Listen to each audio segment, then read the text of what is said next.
Hi tears, எல்லோருக்கும் வணக்கம். Normal white ரைஸை விட நம்ம ரெகுலராக ஃபுட் ரொட்டீனில் மில்லட்ஸ் எடுத்துக்கிறதுக்கு மெயின் ரீசன் அதில் அதிகமான நார்ச்சத்தும் புரதச்சத்தும் இருக்கிறதுனால தான். அது மட்டும் இல்லாமல் ஒவ்வொரு மில்லட்ஸ்லையும் ஒவ்வொரு சத்து அதிகமாக இருக்குது. எக்ஸாம்பிளுக்கு ராகியில் கால்சியம் அதிகமாக இருக்குது, திணையில் ஒமேகா 3 ஃபேட்டி ஆசிட்ஸ் இருக்குது, கம்பில் அயன் அதிகமாக இருக்குது.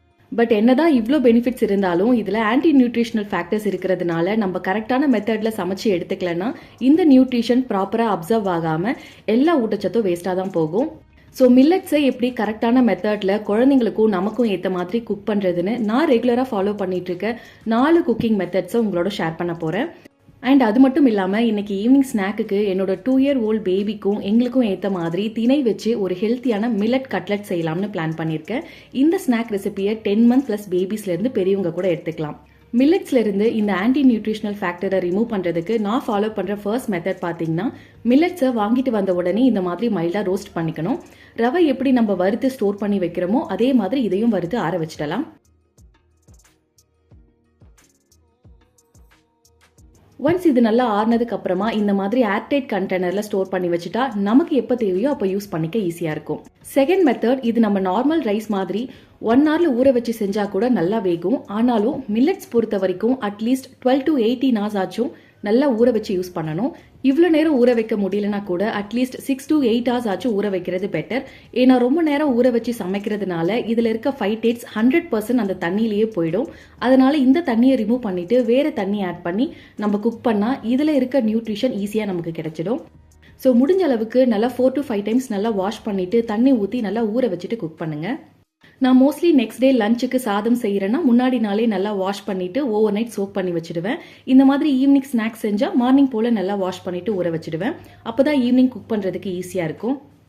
ஈவினிங் ஸ்நாக்கு மார்னிங்கே நல்லா வாஷ் பண்ணிட்டு ஊற வச்சிருந்தேன். இப்போ 8 hours கழிச்சு இதை திணை நல்லா ஊறிடுச்சு. இந்த தண்ணியை ஊத்திட்டு வேற தண்ணி சேர்த்து வேக வச்சுக்கலாம். ஒரு பாத்திரத்துல 1 கப் அளவுக்கு திணைக்கு 3 கப் அளவுக்கு தண்ணி சேர்த்திருக்கேன். இப்போ தண்ணி நல்லா கொதிச்சதும் ஊற வச்ச திணை சேர்த்து நல்லா வேக வச்சு எடுத்துக்கலாம். லஞ்சுக்கு செய்யறப்ப மோஸ்ட்லி நம்ம ரெகுலரா சாதம் அடிக்கிற மாதிரி செஞ்சுடுவேன். இன்னைக்கு கட்லெட் செய்ய போறேங்கிறதுனால தண்ணிலாம் ஃபுல்லா அப்சர்வ் ஆகுற வரைக்கும் நல்லா வேக வச்சு எடுத்துக்க போறேன். டைம் இல்லாத பட்சத்துல ப்ரெஷர் குக் பண்ணிக்கோங்க. பட் மோஸ்ட்லி இந்த மாதிரி செஞ்சுக்கலாம். இல்லைன்னா ரெகுலரா நம்ம சாதம் அடிக்கிற மாதிரி கூட செஞ்சுக்கலாம். பவுல்ல வேக வச்ச திணை சேர்த்து இதோட துருவின கேரட், வெங்காயம், கொத்தமல்லி, தேவையான அளவுக்கு உப்பு, இஞ்சி பூண்டு விழுது, மஞ்சள் தூள், மிளகாய் தூள், சீரகத்தூள், பெப்பர், பைண்டிங்காக கடலை மாவு 2 tablespoon ஆட் பண்ணி தண்ணி எதுவும் சேர்க்காம நல்லா மிக்ஸ் பண்ணிக்கணும். இதுல கடலை மாவுக்கு பதிலாக அரிசி மாவு கூட ஆட் பண்ணிக்கலாம்.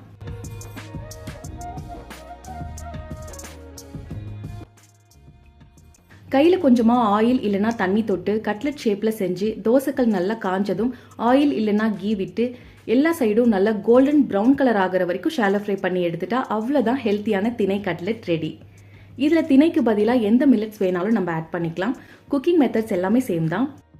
இன்னொரு மெத்தட் பார்த்தீங்கன்னா ஃபெர்மெண்டேஷன் பண்ணுறது. இட்லி தோசைக்கு நார்மல் ஒயிட் ரைஸுக்கு பதிலாக மில்லட்ஸ் ஆட் பண்ணி நல்லா வாஷ் பண்ணிவிட்டு அட்லீஸ்ட் 6 to 8 hours ஆச்சும் ஊற வச்சிடணும். அதுக்கப்புறமா அதை அரைச்சிட்டு ஒரு 7 to 8 hours ஃபெர்மெண்ட் பண்ணி வைக்கலாம். இதுவுமே ஒரு சூப்பரான மெத்தட் தான்.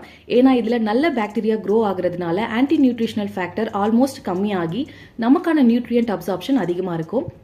சாதமாக சாப்பிட பிடிக்காதவங்களுக்கு அது ஒரு நல்ல ஆப்ஷன். நெக்ஸ்ட் மெத்தட், மில்லட்ஸை முளைக்கட்டி யூஸ் பண்ணிக்கலாம். அதுவுமே பெஸ்ட் மெத்தட் தான்.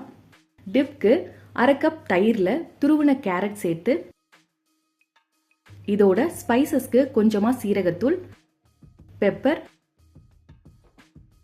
தேவையான அளவுக்கு சால்ட், கொஞ்சமாக கொத்தமல்லி, ஃபியூ ட்ராப்ஸ் லெமன் ஜூஸ் சேர்த்து நல்லா மிக்ஸ் பண்ணிட்டா அவ்வளோதான் கேரட் கர்ட் டிப்பும் ரெடி.